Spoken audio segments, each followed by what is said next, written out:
महापालिका हे सगळं कशासाठी करते माहिती? हायजीनसाठी करते.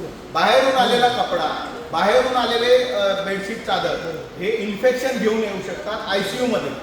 त्या आयसीयूच्या पेशंटलाच तुम्ही घरून कपडे आणायला सांगता. वसई विरार महापालिकेच्या बोळिंज रुग्णालयाचा भोंगळ कारभार पुन्हा एकदा चव्हाट्यावर आलाय. विरोधी पक्षनेते मनोज पाटील आणि गटनेते अशोक शेळके यांनी विरार पश्चिम येथील बोळिंज रुग्णालयाला दिलेल्या भेटी दरम्यान अनेक धक्कादायक बाबी समोर आल्यात. माता बाल संगोपनासाठी देण्यात येणारे प्रोटीनचे अनेक डबे रुग्णालयाच्या आवारात फेकून दिल्याचे आढळून आले. तसेच मुदतबाह्य झालेल्या मलमाच्या ट्यूबही कचऱ्यात टाकण्यात आल्याचे निदर्शनास आले. याशिवाय प्रसूतीसाठी येणाऱ्या रुग्णांकडून पैसे उकळले जात असल्याचा गंभीर आरोपही करण्यात आला.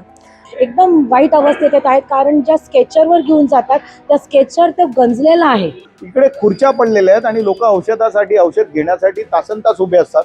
त्यांना साध्या खुर्च्या वरतून आणून देत नाही. आता समजा महापालिकेकडे नसते तर भाग वेगळा. या ठिकाणी शेकड्यांनी गाऊन, बेडशीट, चादरी वरती पडलेल्या स्टॉकमध्ये नवीन. रुग्णालयाच्या इमारतीमध्ये मोठ्या प्रमाणात लिकेज होऊन पाण्याची गळती होत असल्याचे दिसून आले. अनेक वैद्यकीय उपकरणे धूळ खात पडलेली असून त्यांचा वापर होत नसल्याचेही स्पष्ट झाले. रुग्णांसाठी उपलब्ध बेड, खुर्च्या आणि बेडशीट असूनही ते रुग्णांना दिले जात नसल्याचा आरोप विरोधी पक्षनेते मनोज पाटील यांनी केला आहे. उलट रुग्णांना धरून चादरी व कपडे आणण्यास सांगितले जात असल्याचा संतापजनक प्रकार समोर आलाय. या संपूर्ण प्रकारामुळे वसई विरार महापालिकेच्या आरोग्य व्यवस्थेवर गंभीर प्रश्नचिन्ह निर्माण झाले असून संबंधित अधिकाऱ्यांवर कारवाईची मागणी जोर धरत आहे. वसई विरार शहर महानगरपालिकेचा भोंगळ कारभार एक समोर आलेला आहे. यावेळेला मी विरारच्या बोळिंज रुग्णालयात दाखल आहे. रुग्णसेवा म्हटलात तर महानगरपालिकेच्या माध्यमातून ही निशुल्क अशी सेवा केली जाते. अनेक बजेट पास केले जातात जेणेकरून रुग्णाच्या सुखसुविधेला प्राधान्य दिले जाईल. मात्र आज भारतीय जनता पार्टीचे विरोधी पक्षनेते मनोज पाटील यांनी या रुग्णालयाला भेट दिलेली आहे आणि पाहणी दौऱ्यान या विरुद्ध दिशेला ह्या जी काही प्रतिक्रिया ही वळलेली आहे. जर आपण रुग्णालय पाहाल तर या रुग्णालया ठिकाणी जे रुग्णांना सेवा देण्यासाठी सादर असतील, वेगवेगळ्या निराळ्या वस्तू असतील, अशा कुठल्याच वस्तू इथे अवेलेबल नाही. आपण आणि या सगळ्या गोष्टीचा पाठपुरावा करतात. नाम आहेत माझी बोलायचे. मॅम, नेमकं काय कारण आज आपण भेट दिलेलं?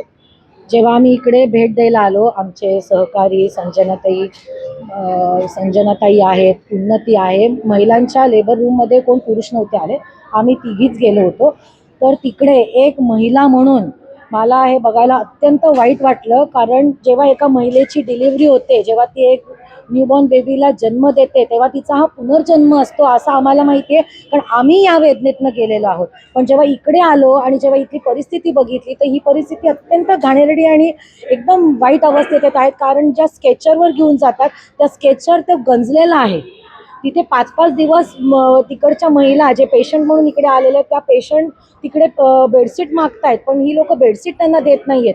जे गाऊन आहेत, ज्या गाऊनमधनं त्या महिला एकदम घाणेरड्या अवस्थेमध्ये ते गाऊन आणि ज्या गाऊनवर त्या महिला बेबीजला वगैरे घेतात, म्हणजे मला तर असं वाटलं की इकडे पेशंट बरं व्हायला येतं का आजारी पडायला येतं. नक्कीच मॅडम, डीएम पेटीट एक रुग्णालय म्हणून प्रकरण गाजलेलं. त्यानंतर आता या परिसरात म्हणजेच रुग्णालयाच्या प्रिमायसेसमध्येही बाह्य औषध असा साठा सापडलेला आहे. आपण कसं बघताय?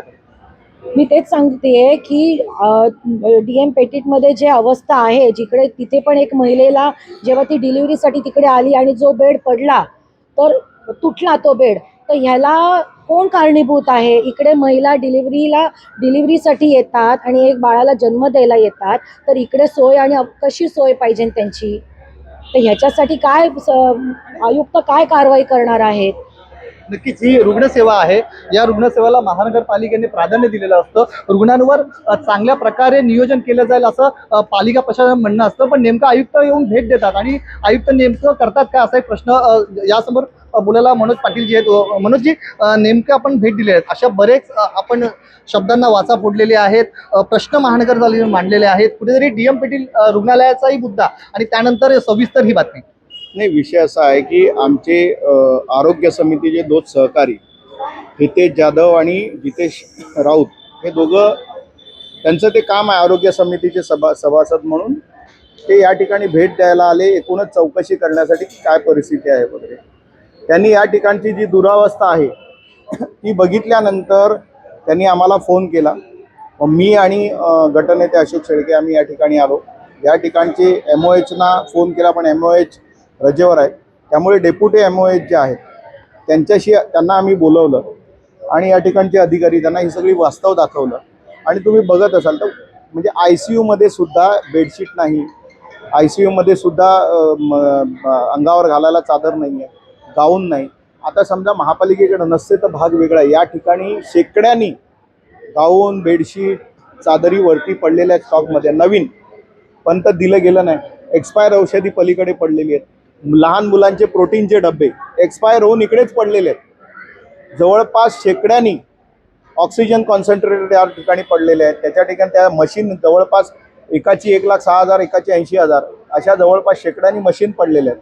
कोट्यवधीचं मटेरियल. तुम्ही स्टेशनरी बघितलं ना, केस पेपरच्या 3 रूम भरून केस पेपर आहेत.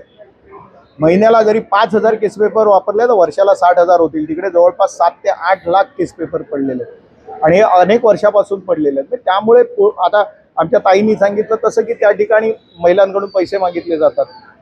काय मला काही कळत नाही की महापालिका एवढी सगळी व्यवस्था, इकडे खुर्च्या पडलेल्या आहेत आणि लोक औषधासाठी, औषध घेण्यासाठी तासनतास उभे असतात. त्यांना साध्या खुर्च्या वरतून आणून देत नाही, उभे ठेवतात. संपूर्ण परिस्थितीवर आपल्या काय मागणी असतील आणि आपण कशा प्रकारे या सगळ्या विषयावर काम करणार आहे? हे बघा, कोट्यवधीचं मटेरियल आहे, त्याचा यूज होत नाही आणि यांच्या नाकर्तेपणामुळे तो यूज नाही, बेफिकिरीमुळे तो यूज होत नाही. आमचं म्हणणं एवढंच आहे की आयुक्तांनी ना कधीतरी याला गांभीर्याने घेऊन जे जबाबदार अधिकारी आहेत ना त्यांच्या पगारातनं ही रक्कम कापली ना, मी पुढच्या महिन्यापासून सगळे लोक सरळ होतील. मी तुम्हाला सांगतो की अशा पद्धतीचा हा बेजबाबदारपणा आहे ना. तुमच्याकडे असलेली महापालिका खर्च करते 90 कोटी 95 कोटी महापालिका वर्षाला खर्च करते. ते मटेरियल इकडे येऊन धुळकात पडलं असतं आणि ते लोकांना वापरायला देत नाही. कशासाठी आम्ही करतो? आम्ही बजेट मंजूर करतो, आम्ही प्रस्ताव मंजूर करतो की लोकांना काहीतरी सुविधा मिळायला पाहिजे. आणि DM पेटीचं प्रकरण घडल्यानंतर सुद्धा कुठल्याच महापालिकेच्या रुग्णालयामध्ये काहीच फरक पडणार नसेल तर हे अधिकारी सगळे जाड्या चांबडीचे झालेले आहेत.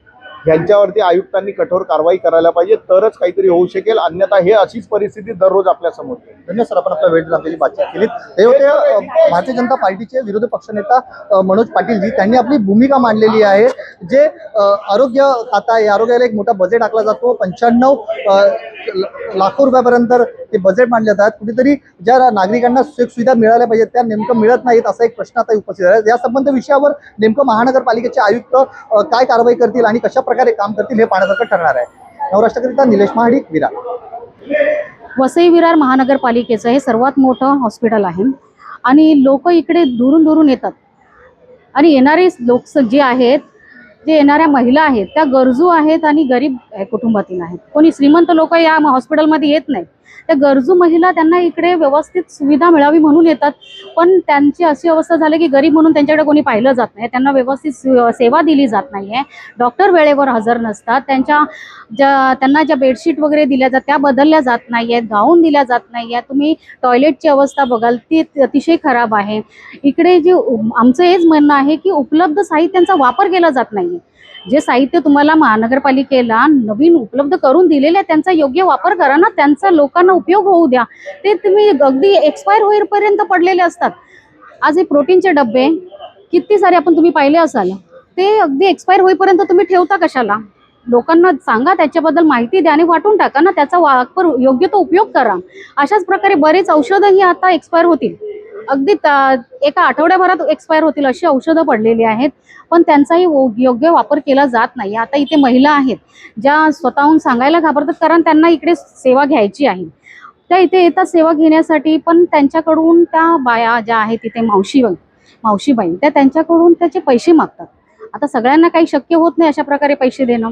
कुठून देतील त्या पैसे ते? आणि हे सगळं ना तिथे असणाऱ्या कर्मचाऱ्यांच्या समोर होतं. आता त्या अधिकाऱ्यांना विचारलं तर म्हणतात आम्हाला माहिती नाहीये. अरे पण तुमच्या समोर कसं तुम्ही घेऊ देता ना? हाच आमचा एक मोठा प्रश्न आहे आपल्या पालिकेच्या हॉस्पिटल